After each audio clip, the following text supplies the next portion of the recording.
Hey guys, thank you for watching the Slat Rock channel. Shakespeare said, the family tree can grow a little twisted, and that's pretty evident in professional wrestling, where fans see more and more second and third generation wrestlers competing.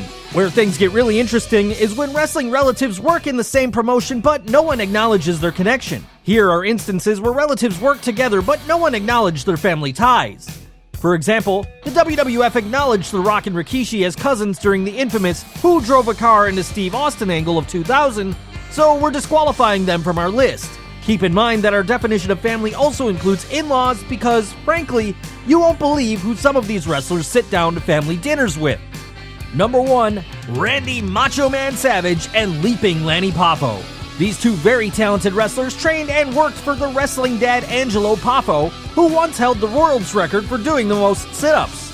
After Angelo's promotion folded, Savage and brother Lanny had a successful stint in the Memphis promotion, making national headlines when Savage pile-drived Ricky Morton through a bench during the Rock and Roll Express vs. Poffo and Savage match. Savage's aerial skills, incredible promos, charisma, and chiseled musculature saw him signed to the WWF in 1985. Brother Lanny joined Savage and they worked in the WWF from 1985 until the early 90s, but their family relationship was never acknowledged during their time in the WWF. While Lanny Poffo wasn't as successful in the ring as his brother Randy, the wrestling world owes him a tremendous debt, as Lanny helped an insecure Randy develop the promo skills he'd become legendary for. Ooh yeah! Number 2, Sam Houston, Jake Roberts, and Rockin' Robin. The sons and daughter of wrestler Grizzly Smith, all three siblings worked together during the rock and wrestling era of the 80s, with Jake the Snake achieving the greatest success, working high-level programs with Ricky Steamboat, Hulk Hogan, the Honky Tonk Man, and Randy Savage. Half-sister Robin did pretty well for herself too, holding the Women's Championship from October 7, 1988, until she left the WWF in 1990 and the belt was deactivated. Their half-brother Sam Houston found mid-card success in Jim Crockett Promotions, but his run in the WWF was mostly as a jobber to the stars, putting on a good showing in his matches, but ultimately losing to his opponents. Still, Houston had his brief moments of glory, feuding with crooked referee-turned-wrestler Danny Davis and handing him his first loss, as well as appearing in the inaugural Royal Rumble, WrestleMania 4's Battle Royal, and Survivor Series, all in 1988. Number 3, Jerry Lawler and the Honky Tonk Man. Jerry Lawler and cousin Wayne Ferris worked together in Memphis, with Lawler main eventing the territory, while Ferris worked Memphis and toured North America. When Ferris went to work in the WWF, he found success as the Honky Tonk Man, holding the Intercontinental Championship for an incredible 454 days. Lawler eventually entered the WWF, but he and Honky Tonk didn't cross paths except for a brief time when Honky Tonk returned to the Fed as a manager and occasional color commentator in 1997. Number 4, Bray Wyatt and Bo Dallas. The sons of Mike Rotunda, best known to WWE fans as Irwin R. Shyster, these two brothers debuted as two very different characters in the ring, with Bray leading the dysfunctional and demotivating Wyatt family, while Bo served as a motivational speaker. Over time, Bray may have rubbed off on Bo as Bo's career took a different course in early 2016, working as part of the Social Outcasts alongside Heath Slater, Curtis Axel, and Adam Rose. Since then, Bo has returned to solo action, being drafted to Raw, while brother Bray is on SmackDown. Fans will have to wait to see if the WWE acknowledges their fraternal bond, and if so, what it will mean for the two wrestlers. Number 5, Rocky Johnson and the Wild Samoans. There's no family lineage as labyrinth as the Anoa'i family. If you see two wrestlers from America Samoa in the ring, chances are they're from the Anoa'i family. Trivia note, Samoa Joe is the only known exception to date. Although wrestler Rocky Johnson isn't a blood relative, he was related to the Wild Samoans by marriage, having married High Chief Peter Maiavia's daughter Atta in 1983. Rocky Johnson and tag team partner Tony Atleast battled Afa and Sika for the WWF Championship, defeating them on November 15, 1983, becoming the first African Americans to hold the titles. Number 6, Barry O and Cowboy Bob Orton. The sons of Cowboy Bob Orton Sr., Barry and Bob both worked in the WWF during the 1980s, but their careers took two very different paths.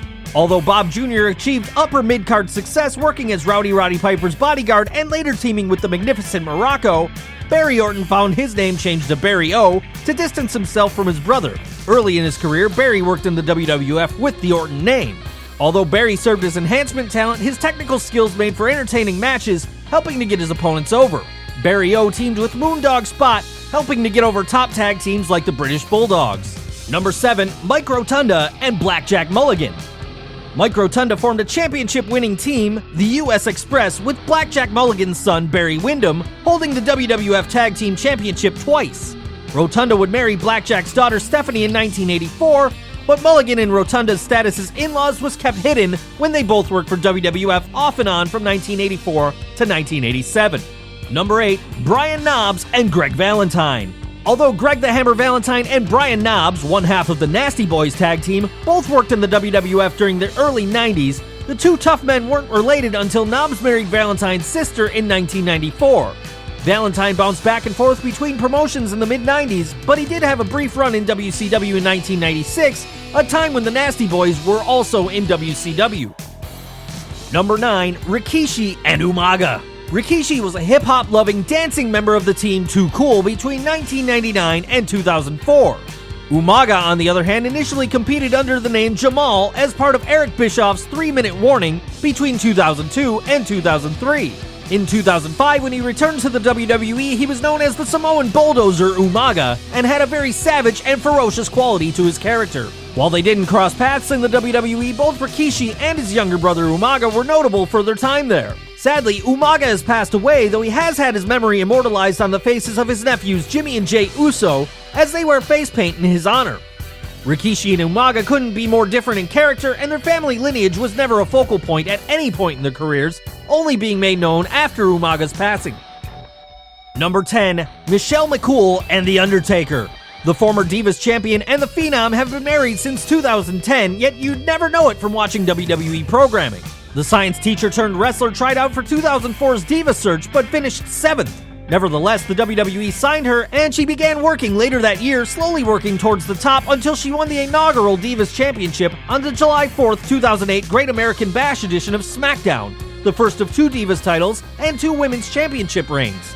In 2010, Michelle McCool married The Undertaker, continuing to work in the ring until Layla defeated her in a Loser Leaves WWE match at the May 1st, 2011 Extreme Rules pay-per-view. Recently, Michelle McCool announced a skin cancer diagnosis and is being treated. Our thoughts and prayers go out to her for a full recovery.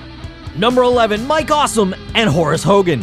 WCW fans in the late 90s knew of the relationship between Hulk Hogan and his nephew Horace. What many fans didn't know was that Horace Hogan and Mike Awesome were cousins. While WCW acknowledged the family ties between Uncle Hulk and Horace, no mention was made of Horace and Mike's ties. Given Awesome's terrible WCW gimmicks such as the Fat Chick Thrilla and That 70s Guy, Horace wasn't the only family member who tried to distance himself from Awesome. Number 12, Road Warrior Animal and Johnny Ace. Here, brothers Joe and John Laurinaitis took different roads in the world of wrestling.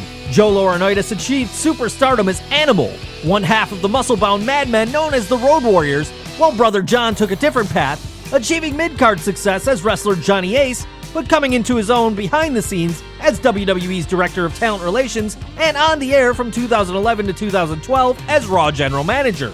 Johnny Ace worked in WCW in 1989 as one half of the infamous Dynamic Dudes team alongside a young Shane Douglas, the same time as his brother. Ironically, the two brothers left WCW in 1990, but at no time was mention made that they were brothers. Number 13, Verne Gagne, Greg Gagne, and Larry Zbyszko. American Wrestling Association owner and promoter Verne Gagne was not only about promoting family values, he was about promoting family members. It was no surprise that son Greg received a push, one he earned as the championship team the High Flyers with Jumping Jim Brunzell, but one he probably didn't deserve as a single star in the 1980s. Although AWA made no secret that Verne was Greg's dad, after all, it made for instant storylines when one of Verne's enemies beat up Greg, fans were not told that wrestler Larry Zbyszko was Verne's son-in-law and Greg's brother-in-law, having married Verne's daughter Kathleen in 1988. Prior to the AWA folding, Zbyszko held the AWA World Championship, but even then, his status as Verne's son-in-law was never addressed. Number 14, Dynamite Kid and British Bulldog. While the British Bulldogs are recognized as one of the greatest tag teams of all time, many WWF fans were unaware that Tom Billington, aka the Dynamite Kid, and Davey Boy Smith, do you really need us to tell you his alias, were cousins. The two feuded with each other in Calgary Stampede Wrestling and later New Japan Pro Wrestling during the early 80s before coming to the WWF and pairing as the legendary British Bulldogs from 1985 to 1988. Would it have made any difference if the WWF let the fans know that the two superstars were cousins when they ruled the roost as WWF Tag Team Champions? Number 15, Dusty Rhodes and Jerry Sags. As we learned earlier, Sags' Nasty Boys tag team partner Brian Knobbs breaks bread with a fellow wrestler, and apparently Jerry Sags couldn't let Knobbs one-up him, marrying into the Rhodes family in 1991, becoming brother-in-law to Dusty Rhodes and uncle to Cody Rhodes. Sags worked in the WWF in the early 90s during the last days of Dusty's run in the Federation. Sags would work in WCW in the mid-90s, but Dusty had retired from full-time wrestling by then. Number 16, Jerry the King Lawler and Brian Christopher. This father and son wrestling connection was treated as the WWF's worst-kept secret during Christopher's run in the WWF from 1997 to 2001. Lawler would praise Christopher excessively during matches, but deny any relation to his son. Christopher was fired from WWE in 2001, but returned in 2011 during the feud between Jerry Lawler and Michael Cole, with Christopher acknowledging Lawler as his father and siding with Cole. What made promoters ignore the family ties between these wrestling stars? Make sure you let us know in the comments section and look out for more videos from your friends at the Slat Rock channel. If you like this video, don't forget you can hit that like button and then hit that subscribe button so you get more videos just like this one. You can follow us on Facebook, Twitter, and Google+, and as always, thanks for watching.